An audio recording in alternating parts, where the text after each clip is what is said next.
தீபம் விளக்கேற்றும் எண்ணெய் ஒரு தெய்வீக அனுபவம். பக்தி கிளிட்ஸ் நேயர்களுக்கு வணக்கம். நான் உங்கள் சௌகார்த்திகா சுவாமிநாதன். ரிஷப ராசி நேயர்களுக்கு யாருக்கிட்ட அன்பா இருந்தா, யார்கிட்ட பாசமா இருந்தா இந்த தமிழ் புத்தாண்டு உங்களுக்கு யாரால அதிர்ஷ்டம் தேடி வரப்போகுது அப்படின்னு நம்ம பார்க்கலாம்.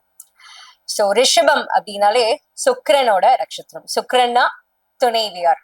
சோ வாழ்க்கை துணை கணவனா இருந்தா மனைவி கிட்டையும், மனைவியா இருந்தா கணவர்கிட்டையும் ரொம்ப அன்போட பாசத்தோட நடந்துக்கிட்டாலும் அவங்க கூட ஒரு 2 நிமிஷம் மனசு விட்டு பேசுறது, அவங்கள வெளியே கூட்டிட்டு போறது, இதெல்லாம் நீங்க பண்ணீங்கனாலே உங்களுக்கு இந்த தமிழ் புத்தாண்டு ரொம்ப மிகச்சிறப்பான பலன்களை வந்து கொடுக்கும். அதே மாதிரி ரிஷபராசிக்காரர்கள் வந்து வேலையாட்கள் கிட்ட ரொம்ப கவனமா இருக்கணும். அதே மாதிரி அவங்க கிட்ட கோவப்படாம ஒரு நல்ல கார்டியலான ரிலேஷன்ஷிப்பை வந்து நீங்க மெயின்டைன் பண்ணிக்கிட்டா இந்த தமிழ் புத்தாண்டு உங்களோட தொழில் வியாபாரம் ரொம்ப ஒரு உச்சக்கட்டத்துக்கு போகக்கூடிய வாய்ப்பு இருக்கு.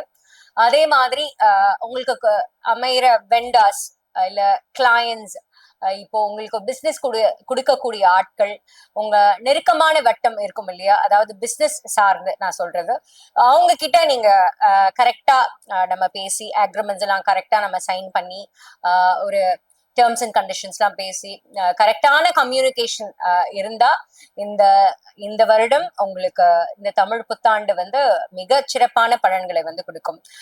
இந்த ரிஷபராசி தொழில் முனைவர்கள் பொறுத்த வரைக்கும்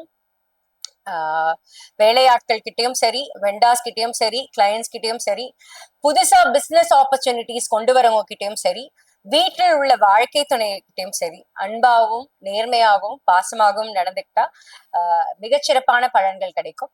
ரிஷபராசிக்காரவங்க வந்து கும்பிட வேண்டிய முக்கியமான வழிபாடு என்னன்னு பாத்தீங்கன்னா நந்தி தேவர் வழிபாடு. ரொம்ப விசேஷமான வழிபாடு. நந்தி தேவரை வந்து பிரதோஷ காலகட்டத்துல வந்து கும்பிட்டீங்கன்னா ரொம்ப சிறப்பா இருக்கும். அதே மாதிரி தேய்பிறை அஷ்டமியில பைரவர் வழிபாடு மிகச்சிறப்பான பலன்களை கொடுக்கும். அன்னதானம் கொடுக்கறது, படிக்க முடியாத ஏழைகளுக்கு வந்து ஒரு நோட் புக்ஸ் வாங்கி கொடுக்கறது, கிரேயான்ஸ் வாங்கி கொடுக்கறது, ஸ்கெட்ச் பென்சில் வாங்கி கொடுக்கறது, வெள்ளை நிற பொருட்களை வந்து அன்னதானமா போடுறது, கொடுக்கறது, தானம் கொடுக்கறது வந்து சிறப்பான பலன்களை வந்து இந்த தமிழ் புத்தாண்டுல வந்து கொடுக்கும். சோ இந்த வருடம் அவங்களுக்கு ரொம்ப சுபிக்ஷமான வருடமா அமையும் நான் நம்புறேன். வெற்றிவேல் முருகனுக்கு அரோகரா. கருணை கடலே கந்தா போற்றி, முருகா போற்றி. நன்றி, வணக்கம்.